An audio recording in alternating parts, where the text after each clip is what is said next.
તો આગળ સમાચારમાં વાત કરીએ તો હવામાન વિભાગે આગાહી કરી છે અને તેજ પગલે જૂનાગઢમાં પણ મોડી રાત્રે વરસાદી માહોલ જામ્યો છે। તો જૂનાગઢમાં પણ વરસાદી માહોલ જોવા મળ્યો।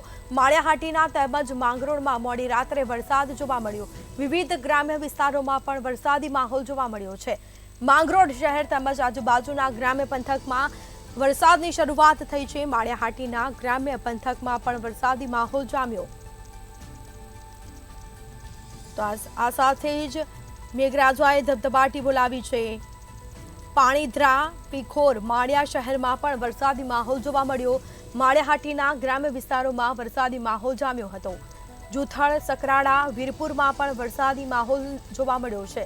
હવામાન વિભાગે આગાહી કરી છે અને તેજ પગલે જૂનાગઢમાં પણ વરસાદી માહોલ જામ્યો। જૂનાગઢમાં મોડી રાત્રે વરસાદી ઝાપટા આવ્યા છે। ધોધમાર વરસાદની શરૂઆત થઈ છે।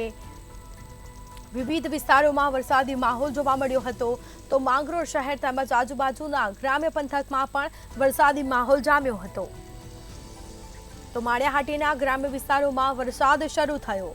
આ સાથે જુથળ સકરાણા વીરપુરમાં પણ વરસાદ જોવા મળ્યો। લોકોને ગરમીથી રાહત મળી છે। કાળઝાળ ગરમીથી લોકો ત્રાહિમામ પોકારી ઉઠ્યા હતા। હવામાન વિભાગે વરસાદની આગાહી કરી હતી અને તેજ પગલે જૂનાગઢના આસપાસના વિસ્તારો તેમજ ગ્રામ્ય પંથકમાં પણ વરસાદી માહોલ જોવા મળ્યો છે। માળિયાહાટીના ગ્રામ્ય પંથકમાં પણ વરસાદી માહોલ જામ્યો છે। મેઘરાજાએ ધબધબાટી બોલાવી છે। મેઘરાજા મહેરબાન થયા છે। જૂનાગઢમાં મોડી રાત્રે વરસાદી માહોલ જામ્યો।